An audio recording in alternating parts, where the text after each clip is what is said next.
Team of the Week 2 has been absolutely juiced by EA. A solid lineup from top to bottom, but today's Mashup challenge will test whether these men and women could truly be a team or whether they're just a bunch of one-week wonders.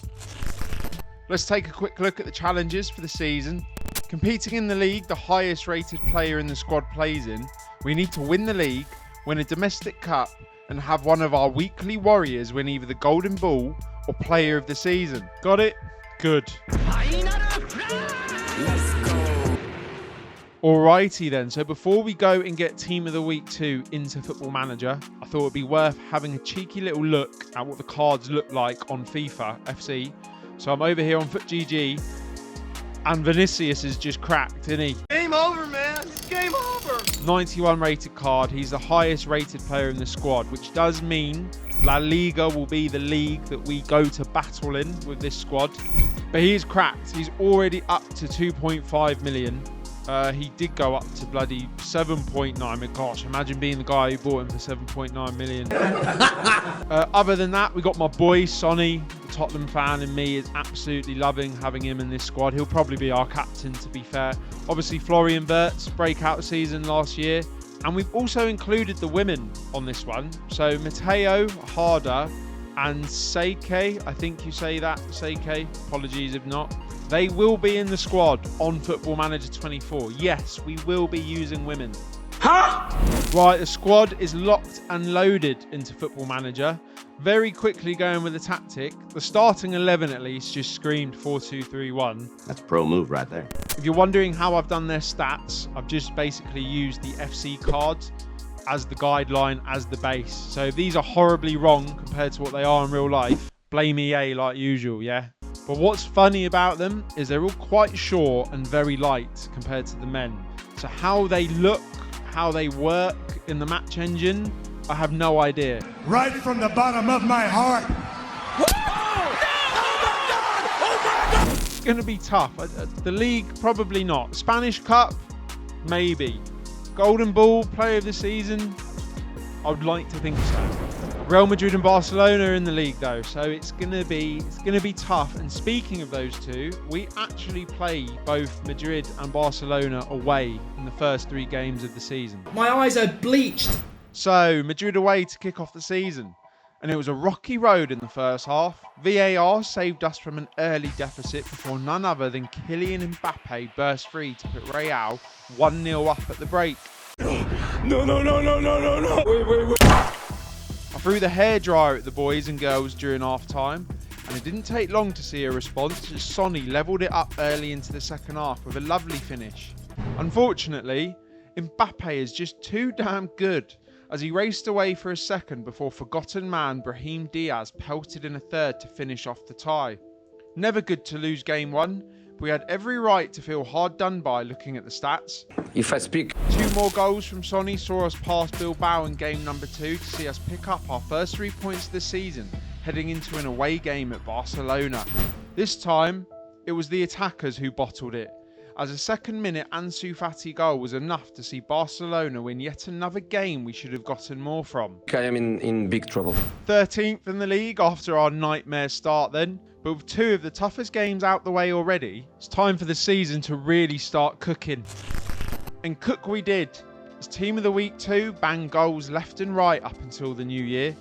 Vinny J grabbed his first in a 3-0 win over Villarreal before hitting a hat-trick over ex-rivals Atletico in an utter thrashing of Simeone's bus. Sonny grabbed his own hat-trick in a 5-2 battering at Pamplona, and Pernil Harder was holding it down for our Senoritas by scoring 3 at Granada. And if that's not worth a like and subscribe, what is? Sit down and shut up. We did drop points along the way though, as red cards to Mittelstadt and Bremer saw us lose at 3rd place Real San Sebastian and relegation battlers Mallorca. So just the 13 points off high-flying Madrid as we start January, but Sonny and our girl Harder were pushing Madrid's main man in the player charts. But annoyingly, January would begin with the reverse of our season starting games with Real and Barca visiting the Team of the Week stadium. We were unbeaten at home still, but could we survive the big boys? Things got off to a rough start against Madrid as we gave away a penalty inside 3 minutes. Mbappe scored it because of course he did. And then hilariously, 5'5" Clara Matteo somehow outjumped big Ferland Mendy at the back post to level the game. Carvajal then lost his head and double-footed out ex-Madrista Vinicius to see red card and leave us feeling pretty confident heading into the second half. Didn't make much of a difference though, as Vasquez and Wirtz then traded goals before Sonny finally put us ahead on the 73rd minute, tapping home after Larola's great work down the right-hand side. In the usual fashion though, our god-awful backline went to sleep with 5 minutes left, as they let Jude waltz on through to set up Mbappe for their third. 3-3 it ended. Madrid are just too damn good on this game, and they haven't even got Vinicius for this season. Shambles.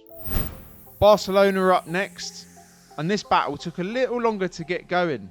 Sonny put us ahead in the 43rd minute by being in the right place at the right time, before Lewandowski did exactly the same thing just 2 minutes later. Ferran Torres rocketed Barca into a 2-1 lead just after the break before the game fizzed out. It wasn't until the 75th minute when our tap-in king Sonny tapped home Vinny's low cross. Just tap it in now. Hey, just tap it in. Ferran decided he wasn't done though and bundled in a third after awful defending from our left back Mittelstadt. We subbed off the lazy sod for Francisco Mora, and it was his hopeful cross-come shot that was eventually bundled in by Christiansen for an own goal right at the death. Another 3-3 draw with one of the Spanish giants, unfortunately, probably means our title race is over and it's not even the end of January yet. Shocking. Yeah, still fourth and now 14 points off Madrid. You have to be perfect to catch Mbappe and co on here. Sonny was still going strong though, now 4 goals behind Mbappe in the race for that golden boot. Whilst I was scratching my head at how to close the gap on our Galactico leaders, the team had somehow found its way to a Spanish Cup semi-final.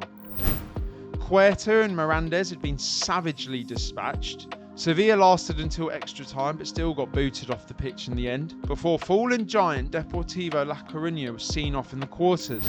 Valencia would be our semi-final challenge, with a likely date with Barcelona in the final to come. And the first leg started tremendously well. Mittelstadt was trying to play his way back into my good graces and did just that with a lovely assist for Son before finishing off a cheeky free kick routine all inside 10 minutes. Harder then leaped like a Danish salmon for our 4th and final goal of the game, but Valencia stayed alive through 2 late strikes from Perez and Guerrera. By the time the second leg arrived, Atletico had just beaten us in a close game at the Metropolitano. There was an injury to our only recognisable goalkeeper that had me more concerned, as our season could now unravel dramatically. After a long ponder, I finally settled on Nicholas Jackson to go in goal. This whole striker and goal thing's becoming a little bit tiring now. If you've seen any of my latest videos, you'll know that I did a whole season with Giroud in goal with his Team of the Week card. At least I'm prepared. 15 minutes into the second half, and Jackson got his first taste of action. It's terrible. Luckily for us, we have absolute killers up the other end, as Wirtz weaved his way through to restore our 2-goal aggregate advantage.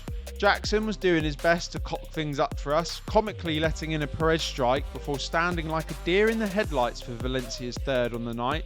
That goalkeeper, I am fed up. As I started ventilating, Harder once again showed her worth as our queen with a naughty press that eventually led to Wirtz getting his second. 7-5 on aggregate. I have no idea how we just did that. Barcelona awaited in the final, and until then it was time to see if our captain Son could finally catch Mbappe in the goals chart. Let's just ignore that 21-point gap to Madrid, yeah? It's embarrassing. Sonny started the chase well as he banged our winner over Real San Sebastian, and then somehow didn't score in a 6-1 murder at Almeria. He was doing all he could though in our final 6 games, from set-piece routines, opportunistic strikes, headers, and of course a boatload of tap-ins. His season eventually ended with a winner at Real Hespasis with the last kick of the game and season. So had Son done it? Had he actually caught up with Madrid's master marksman? Drum roll please. And sadly, Sonny boy has not done it. 31 league goals in the end. any other season of your life, you are probably laughing all the way to the Golden Ball. A certain bloke called Kylian Mbappe has hit 38, which is madness. I mean, Real Madrid in general just played the perfect season. Mbappe topped the goals and ratings chart. I'm better. I'm the best. And Real Madrid topped the league, 95 points in the end. We would have had to have done something really special to catch them, in my opinion. It just wasn't meant to be. Wasn't meant to be. I'm not too upset with our performance. Coming third, already sorted by goals. Sonny, 45 goals in 44 games. Unreal. Tap-in king. Tap-a-roo. And our Danish queen, Pernille Harder.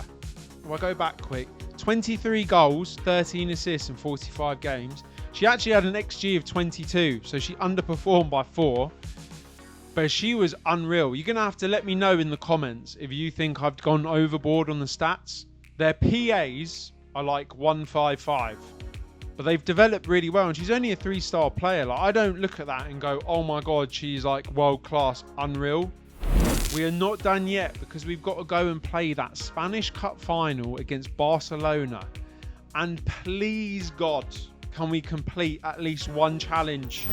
So, Barcelona it was.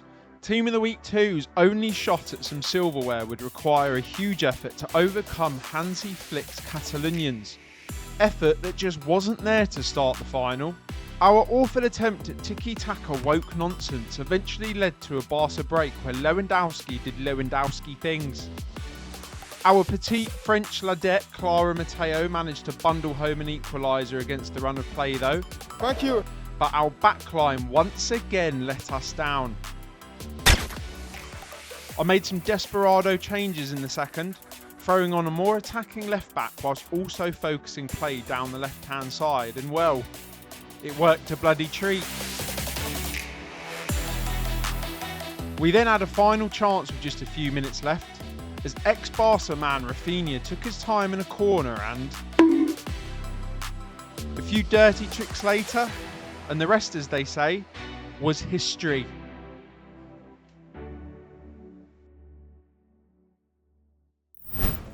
So there you have it, yes indeedy. We won that League Cup final. Bremer's big bald head, bosh, securing our only challenge completed for the season. I mean, Ancelotti, Real Madrid, Mbappe, 95 points. What was I supposed to do, man? You do your job. I hope you enjoyed it. It's been a blast to make. Please do consider leaving a like if you haven't already. It does help the algorithm do all of its stuff. And if you don't want to miss another one, consider subscribing as well. If you want to watch another one of these right now, somewhere on screen, I'm going to put up a link to my last Team of the Week video. And yes, I played Giroud in goal for an entire season. And no, it didn't go absolutely diabolical. It was actually kind of all right. If you don't want to go and watch that right now, have a lovely day, and I'll catch you in the next one. See ya.